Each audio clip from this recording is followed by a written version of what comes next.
Sektor pariwisata memang memiliki peran yang sangat penting dalam kemajuan perekonomian Bali.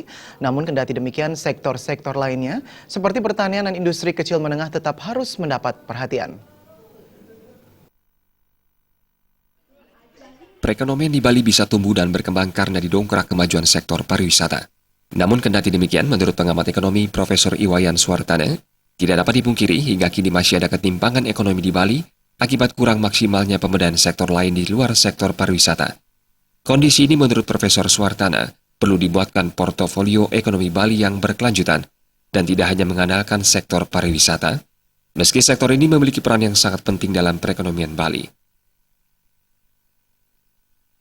Depannya juga sektor-sektor lain juga bisa menjadi garapan atau ada irisan antara sektor pariwisata dengan pertanian. Misalnya dengan agroindustri, kemudian wisata seperti Jatiluwih itu ya, wisata alam, ya, di mana alam itu masih tetap lestari. Jadi yang kedepannya juga pariwisata juga harus berbasis komunitas.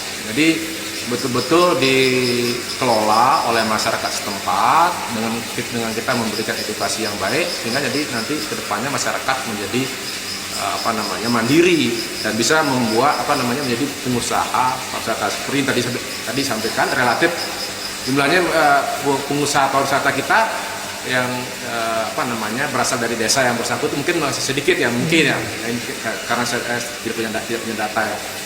Mungkin masih sedikit ya, kedepannya kalau sudah berbasis komunitas pariwisata itu jadi masyarakat ikut berperan secara aktif dalam pariwisata, tidak hanya dimonopoli oleh golongan-golongan atau bukan golongan-golongan dan dimonopoli oleh pemilik-pemilik modal besar.